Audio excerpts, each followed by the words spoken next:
ஒரு மகிழ்ச்சியான செய்தி. இதயம் நல்லெண்ணெயின் விலை லிட்டருக்கு ரூபாய் 105 குறைஞ்சிருக்கு. செப்டம்பர் 2023ல 1 லிட்டர் இதயம் நல்லெண்ணெயின் அதிகபட்ச விலை ரூபாய் 503. ஆனா இப்ப 1 லிட்டர் இதயம் நல்லெண்ணெயின் விலை ரூபாய் 398 மட்டும்தான் தமிழ்நாட்டுல. அப்ப இனிமே எல்லாரும் இதயம் நல்லெண்ணெய் வாங்கலாம் இல்ல? சமுதாய வளைகாப்பு நிகழ்ச்சியும் அதே போல பல்வேறு அரசு சமூக நலத்துறை திட்டங்கள் மூலமாக திருமண உதவியை பெறுகின்ற மணமக்களுக்கு ரொக்க பரிசு, ரொக்க சீரும் தாலிக்கு தங்கம் வழங்குகிற நிகழ்ச்சியும் மிகச் சிறப்பாக இங்கே நடைபெற்றது. எடப்பாடி பழனிசாமி சொல்லியிருக்காரு, திமுக மட்டும் தான் ஒரே எதிரி.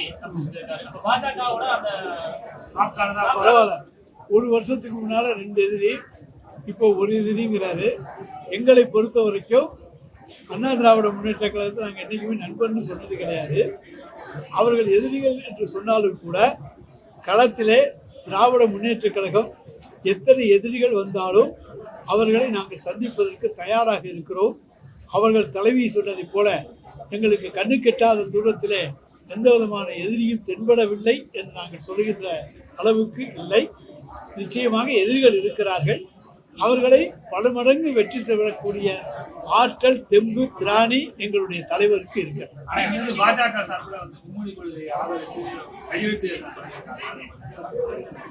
அதாவது வட மாநிலங்கள்ல உத்தரப்பிரதேசத்துல மும்மொழி இருக்கிறதா, கொள்கை இருக்கா? எந்தெந்த மாநிலங்கள் அவங்க மும்மொழி கொள்கை வச்சு நடத்துறாங்க? எங்க தமிழ் அங்க இருக்கிறதா சொல்லுங்க. தமிழ் எங்கேயா சொல்லி கொடுக்குறாங்களா? ஆப்ஷன் தமிழ் வாத்தியார் இருக்காங்களா? தமிழ் ஆப்ஷன் கொடுத்தா? அதனால மும்மொழி, பல மொழிகளை அழித்து இந்தியா அங்கே உருவாக்கப்பட்டிருக்கிறது என்பதை எங்களுடைய தலைவர் தளபதி அவர்கள் அறிக்கை வாயிலாக தெளிவுபடுத்தியிருக்கிறார்.